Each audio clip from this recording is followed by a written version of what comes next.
কি কাঠ জানানে? নাজানো। এইটো ভোলা কাঠ।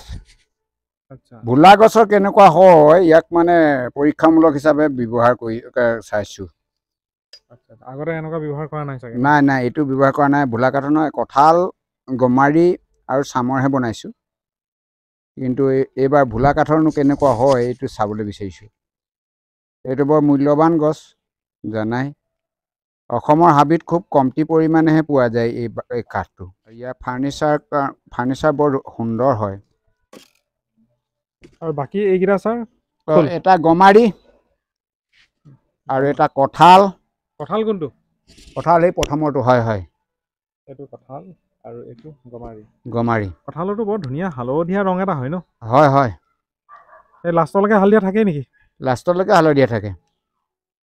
এইটো কঁঠালৰ হেৰি কি বুলি কয়, ৰং দিবলৈ থৈছো। 13 কেজি। এইটো ৰং কৰা ষ্টেণ্ড। এইটো ৰং কৰা ষ্টেণ্ড? বাহ। এইটো গাত সিটো লাগিব নালাগে যে। হয় হয়, এইটো এটা ধুনীয়া বনাই লৈছে। সেইটো নিজে বনাই লৈছো এইটো। গতিকে এইটো এনেকুৱাকে বনাই লৈছো মানে এইটো গোটেইখিনি ঢোল ৰ'দত দিব লাগে। এইটো ঢোল চলাই পিনে ইয়াতে সুমুৱাই পিনে হেৰি কৰি দিম। এইটো নামটো কি দিলে? ঢোলৰ ষ্টেণ্ড? ঢোলৰ ষ্টেণ্ডে আৰু আপোনাৰ ঢোলখিনিৰ নামটো কি? পদ্মঢোল? পদ্মঢোলে বুলিব পাৰি। এই দিলে মানে বেছি হয়, বুজিছে নাই? আচ্ছা। সদায় মানে হেৰি হ'ল, কথাটো হ'ল মানে মানুহে সদায় যিমান দিব পাৰে সিমান বহলি যায় শিক্ষাটো। এতিয়া আপোনাৰ ঢোলৰ শিকাটো চবকে শিকাই দিব নেকি? নিশ্চয় শিকাই দিম। মানে শিকক, চবেই শিকক। এটা ইজি প্ৰচেছত সকলোৱে শিককচোন। এই কলাটো যদি থাকি যায় তেতিয়াহ'লে কিমান ভাল কথা। আকৌ বহুতে কয় যে মনোপলি নিজৰ বিজনেছ। নহয় নহয়, সেইটো হ'ল বিজনেছ পাৰপছত হেৰি কৰা নাই। মোৰ উদ্দেশ্য হৈছে সকলোৱে জানক। যিহেতু মই এজন শিক্ষক, গতিকে শিকামেই। সকলোৱে শিকাম, সকলোকে শিকাম। সকলোকে স্বাগতম জনাই আৰম্ভ কৰিছো পুনৰ এটা নতুন ব্লগ। একেই নাম, পদ্মঢোল। আৰু এয়া পদ্ম ছাৰ আমাৰ লগত আছে। পদ্ম ছাৰ কামত বৰ্তমান ব্যস্ত। কথা এটা তাৰ মাজতে কৈ থওঁ, পদ্ম ছাৰৰ এই ব্লগটো বনাই পেলাই সঁচাকৈ খুব ভাল লাগিল। অসমৰ বিভিন্ন প্ৰান্তৰ মানুহে কণ্টেক্ট কৰি আছে ছাৰক। ইভেন ছাৰকো কণ্টেক্ট কৰিছে, মোকো কণ্টেক্ট কৰিছে। ইয়াতে বহুত কথাই সুধিছে। গতিকে ছাৰৰ পৰা স্পেচিফিক দুটামান প্ৰশ্ন ছাৰৰ পৰা সুধি লওঁ, কাৰণ মই উত্তৰ দিব যিহেতু নাজানো। কামখিনি গোটেইখিনি ছাৰে কৰিছিলে, গতিকে ছাৰৰ পৰা সুধি লওঁ। পুৰা টুটা বাজি আছে। ছাৰ, এইটো ছাৰ মাইনা ঢোল এটা বনাই আছে নেকি? হয় হয় হয়, মাইনা ঢোল এটা বনাই আছে। আৰু ছাৰ, আপোনাৰ যিটো নামটো যে পদ্মঢোল, হয়, নামটো কেনেকুৱা পালে বাৰু? সুন্দৰ। মানুহটোৱে পদ্ম যেতিয়া আচলতে বনাইছে কোনোবাই, নামাকৰণ কৰিছো মই। ভাল লাগিলে। ছাৰ, এটা কথা, আমাৰ দৰ্শকসকলে বহুত দূৰৰ পৰা চাই আছে। তেওঁলোকে এটা প্ৰশ্ন কৰিছে যে যদি ঢোলটো যদি কুণ্ডত দিবলগীয়া হয়, খৰচটো কিমান মান পৰিব বুলি এজন ভিউৱাৰ্ছে সুধিছে। হয়, আচলতে মই কুণ্ডত নিদো, এই প্লেনাৰে, অৰ্থাৎ ৰান্দাখনে প্লেন কৰো, সমান কৰো মানে, বা এই গোল কৰো মানে। আচ্ছা আচ্ছা আচ্ছা। এইটো প্ৰচেছত মানে কি হয়, সম্পূৰ্ণ গোল হোৱাত মানে অলপ অসুবিধা হয়, নিজে নেজানিলে। পিছত পাকৈত হলে কিন্তু পাৰিব, এইটোৱে পাৰিব মানে। এইটো অকণমান ডেঞ্জাৰাছো কথা আছে মানে। কৰিলে মানে কৰি থাকিলে লাহে লাহে আহি যাব। হেবিট ইজ ছেকেণ্ড নেচাৰ, গতিকে কৰিলে হৈ যাব। Habit is second nature. ছাৰে খুব ধুনীয়া কথা এটা কৈ দিলে। আৰু গতিকে আপোনালোকৰ যদি হেবিট কৰি থাকে, কৰিব পাৰিব। আৰু ছাৰৰ কণ্টেক্ট নাম্বাৰটো আকৌ এবাৰ কৈ দিব নি ছাৰ? 9435339807। এইটো নাম্বাৰতে কিবা যদি প্ৰশ্ন থাকে পুৰা ফোন কৰিব, মোক নকৰিব খালি। মই নাজানো এইখিনি কথা মই ক'বলৈ। আৰু এটা কথা, এই মাইনা ঢোলটো কিমান দেৰি লাগিব বনাওঁতে? এইটো বনাওঁতে 2 ঘণ্টাত গোটেইটো হৈ যাব। 2 ঘণ্টাত হৈ যাব। চাওক, এনেকুৱা এটা ঢোল আগতে বনাবলৈ প্ৰায় 10 দিন মান লাগিছিল। 12ৰ পৰা 15 দিন লাগে। 12ৰ পৰা 15 দিন খুলিবলৈ অসুবিধা হয় তেতিয়া, মেনুৱেলি তাৰমানে। হয়, এতিয়া চিষ্টেম আছে, গতিকে খুব সোনকালে হৈ যায়। সেই মেচিনটোৱেদি পৰা যায়।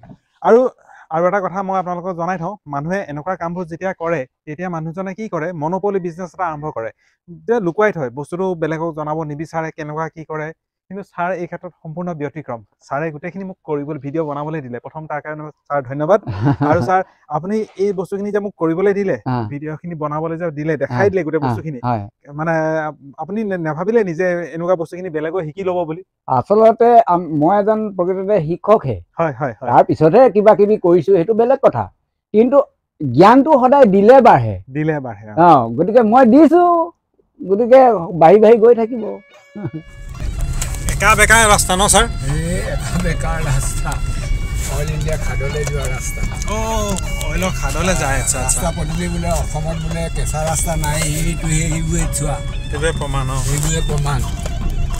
গাঁৱৰ ৰাস্তা চৰকাৰে ঢোল বজাই থাকে, কিন্তু এইবোৰৰ অৱস্থা সেইটো। আজি চৰকাৰৰ ঢোলৰ বিষয়ে নাপাতো, আজি পদ্মচাৰৰ ঢোলৰ বিষয়ে পাতিম। এইদৰে একা বেকা ৰাস্তাৰে আমি গৈ আছো এজন মুচিৰ ঘৰলৈ, আৰু মুচিজন হৈছে এই নামটো লিখাই আছে পঞ্চম দাস ঢোল। আৰু দাদাৰ ওচৰতে আমাৰ পদ্মচাৰ লৈ আহিছে, বলক ছাৰ। এয়া পঞ্চম দাস ঢোল নিৰ্মাণ কেন্দ্ৰ। বাজক মৃদং খোল, অসম আখৰ উন্নতি পথত জয় অসম বোল। ইয়াৰ লগতে বহুত বস্তুৱে আছে। প্ৰথম অৱস্থাত ছাৰে গোটেই খোলাখিনি বনায়, আৰু খোলাখিনি বনোৱাৰ পিছত এইদৰে বাকী কাম। আপুনি বজাব জানে নি? বজাব জানে, জাতীয় কৃষ্টি বনাব জানে, বজাব লাগিবই। দুইটা এইটো কি হয় দাদা, এইকেইটা মাঝি মাৰণ। এতিয়া আমি দেখাম অন্য এগৰাকী বাইদেউ। এই বাইদেউগৰাকী আকৌ অলপ পৃথক, এইকাৰণে পৃথক, বাইদেউগৰাকী নিজে কাম কৰিছে। মই যিমানখিনি আপোনাৰ এনেকুৱা ঢোল চোৱা বা খুলনি মিলনি কৰা মানুহ দেখিছো, প্ৰায় মতা মানুহে কৰে, কিন্তু ইয়াত এগৰাকী বাইদেউৱে কৰিছে। ঢোলৰ কামো বাইদেউ কৰে ন?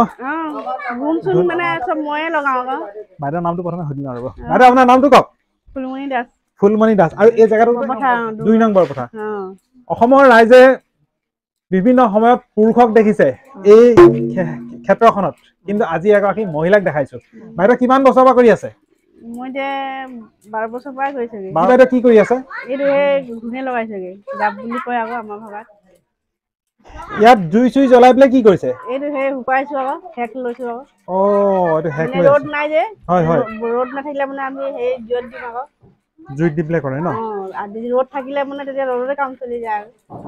আচলতে ছালখন শুকুৱাই, ছালটো শুকাই, এই ঘূনটো শুকাব লাগে আকৌ। টুকুৰা দিছো যে, শুকুৱাব লাগে আকৌ। দি পালিচ মাৰিব লাগে আকৌ, শুকাই। এইটো কিমান দেৰি লাগিব এনেকে কৰি থাকোতে? এতিয়া যেতিয়ালৈকে নুশুকাব তেতিয়ালৈকে ঘঁহি থাকিব লাগিব। শুকালে বুলি কৈছে আকৌ বেলেগ লগাব লাগিব আকৌ। আৰু ইয়াৰ লগতে এইটোতো আপোনাৰ কি হয়? মৃদং হয়। আপুনি ঢোলৰো কৰে? ঢোলৰো কৰো। ঢোলৰো ঘূন নিদিয়া হয়, মৃদং, মাদল এনেকুৱা দিয়া দিওঁ, খোল, তবলা সেইকেইটা মই ঘূন চূন দিওঁ আৰু। ঢোলত কি কাম কৰে? ঢোলতো মই এনেকৈ বডি চডি খুলি দিওঁ আৰু মালিকৰ লগত লাগি দিওঁ আৰু অলপ। আচ্ছা। লাগি দিওঁ। এই ঘূনৰ কামটো মানে মোৰে হয় আকৌ, ময়ে কৰো আকৌ। আচ্ছা, এইটো আপোনালৈ ঠেলি দিয়ে ন? এইটো মোলৈ ঠেলি দিয়ে আকৌ। সেইটোৱে আচল কথা। এয়া আছিল আজি এটা সৰু ব্লগ, পদ্ম ঢোলৰ 3য় খণ্ড। চাই কেনেকুৱা পালে কমেণ্ট কৰি জনাবলৈ নাপাহৰিব। পুনৰ অন্য এটা দিনত নতুন এটা বিষয়ৰ সৈতে আপোনালোকৰ ওচৰত উপস্থিত হোৱাৰ আশা আজিলৈ।